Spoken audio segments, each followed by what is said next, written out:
Hello बच्चों, VNM chemistry में आप लोगों का बहुत बहुत स्वागत है। बच्चों, आज हम आप लोगों के लिए एक जबरदस्त टॉपिक लेकर के आए हैं, इलेक्ट्रोनेगेटिविटी। आप सोच रहे होंगे ये नॉर्मल बात है, इलेक्ट्रोनेगेटिविटी सबको पता होता है, सब जानते हैं। लेकिन मैंने एक एक्स्ट्रा चीज ऐड किया है जो आपको पहली बार देखने के लिए मिलेगा। अगर आप जेई नीट इस सब कैटेगरी से अगर बिलोंग करते हैं तब बड़ा ही खूबसूरत चीज है, समझते हैं, आपको खुद ही समझ में आएगा, फील होगा कि बहुत अच्छा चीज है। सबसे पहले इलेक्ट्रोनेगेटिविटी की बात करते हैं। इसको ईएन से भी लिखते हैं या काई से रिप्रेजेंट करते हैं। इसे क्या बोलते हैं बच्चों? काई कहते हैं। इलेक्ट्रोनेगेटिविटी एक टेंडेंसी होता है, कोवैलेंट बॉन्ड होता है, मॉलिक्यूल होता है, उसमें जो शेयर्ड पेयर वाले इलेक्ट्रॉन होते हैं उनको अपनी तरफ अट्रैक्ट करने का टेंडेंसी होता है। एक एग्जांपल समझते हैं, जैसे HCl। कल को मैं बोलूं कि क्लोरीन का इलेक्ट्रोनेगेटिविटी हाइड्रोजन से ज्यादा है, इनके बीच में कोवैलेंट बॉन्ड है, इलेक्ट्रॉन शेयर है, तो यानी क्लोरीन अब इस इलेक्ट्रॉन को अपनी तरफ खींचेगा। अब खींचने का मतलब नहीं कि बॉन्ड को तोड़ देगा, केवल खींचेगा। तो इसके ऊपर नेगेटिव, इसके ऊपर पॉजिटिव। अच्छा, जो खींचता है उसके ऊपर नेगेटिव चार्ज आता है, जिसका खिंचाता है उसके ऊपर पॉजिटिव चार्ज आता है। इस बात को ध्यान देंगे। और इलेक्ट्रोनेगेटिविटी यहाँ पर इसको बोलते हैं। अच्छा, यहाँ पर इसको डेल्टा से दिखाते हैं। डेल्टा का मतलब होता है आंशिक रूप से, पार्शियल रूप से। ठीक है बच्चों, तो इसी को बोलते हैं फेनोमेना को, इलेक्ट्रोनेगेटिविटी। जब हम लोग पीरियड में चलते हैं, अलोंग द पीरियड चलेंगे तो इलेक्ट्रोनेगेटिविटी क्या होगा? इंक्रीज करेगा। और जब टॉप टू बॉटम चलेंगे तो क्या होगा? डिक्रीज करेगा।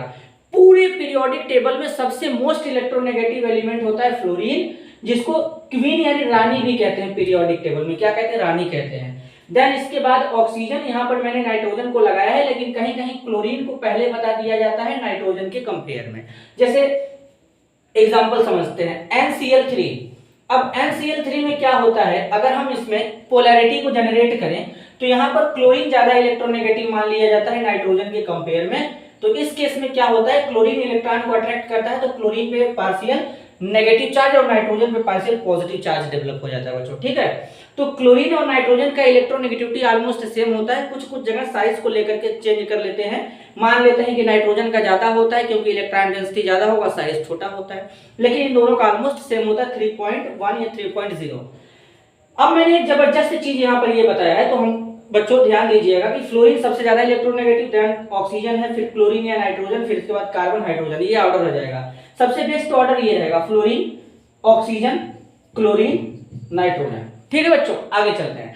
अब देखिए, सबसे ज्यादा इलेक्ट्रोनेगेटिव मैंने बताया है फ्लोरीन को। इसके बाद OsP2 का मतलब क्या है? हमारे पास ऐसा कोई कंपाउंड है जिसमें ऑक्सीजन का हाइब्रिडाइजेशन sp2 है, तो जो sp2 हाइब्रिडाइज्ड ऑक्सीजन होगा, sp वाले नाइट्रोजन से ज्यादा इलेक्ट्रोनेगेटिव होगा। अब एक एग्जांपल मैंने यहाँ पे एक चार्ट भी बनाया है। इधर काई है, इलेक्ट्रोनेगेटिविटी इंक्रीज करेगा, कार्बन, नाइट्रोजन, ऑक्सीजन, फ्लोरीन है।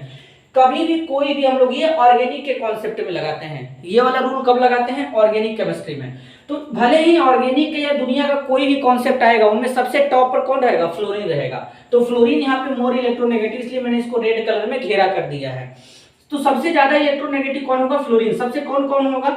कार्बन sp3 सबसे कम इलेक्ट्रोनेगेटिव होता है। कार्बन sp3 से कार्बन sp2 ज्यादा इलेक्ट्रोनेगेटिव होता है।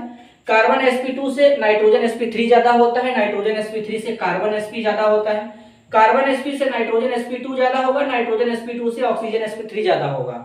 और ऑक्सीजन sp3 से नाइट्रोजन sp ज्यादा होगा। नाइट्रोजन sp से ऑक्सीजन sp2 ज्यादा होगा। और सबसे ज्यादा इलेक्ट्रोनेगेटिव होगा फ्लोरीन। अब जरा एक एग्जांपल से समझते हैं, बात को ध्यान दीजिएगा। यहाँ पे ध्यान देने वाली बात यह है कि हमारे पास एसिटिलीन है। एसिटिलीन में कार्बन के बीच में ट्रिपल बॉन्ड, और हमारे पास एक है CH2 डबल बॉन्ड CH2, और एक हमारे पास है CH3 सिंगल बॉन्ड CH3। अब यहाँ पर 1 मानते हैं, इसको 2 मानते हैं, इसको 3 मानते हैं। कल को हमको पूछा जाए कि इन तीनों कार्बन में कौन ज्यादा इलेक्ट्रोनेगेटिव होगा, तो इस वाले कार्बन का हाइब्रिडाइजेशन sp, इस वाले कार्बन का हाइब्रिडाइजेशन sp2, इस वाले कार्बन का हाइब्रिडाइजेशन sp3। तो इसमें sp कार्बन है, इसमें sp2 कार्बन, इसमें sp3 कार्बन है। तो अगर हम इन तीनों में देखें तो सबसे ज्यादा इलेक्ट्रोनेगेटिविटी किसका होगा? sp कार्बन का होगा।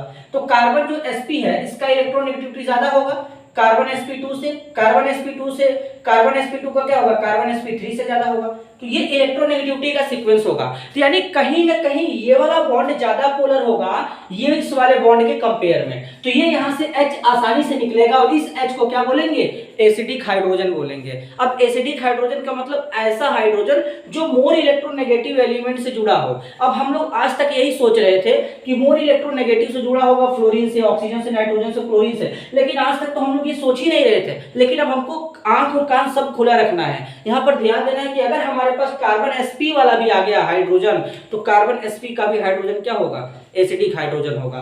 कितना जबरदस्त कॉन्सेप्ट है बच्चों, और इसको हम लोग यूज करेंगे ऑर्गेनिक में, तो इसलिए इसको चार्ट को बनाइए, नोट करिए एकदम अच्छे से। अगर वीडियो पसंद आए तो वीडियो को लाइक करिए, चैनल को सब्सक्राइब करिए। मिलते हैं अगले वीडियो में, तब तक के लिए धन्यवाद।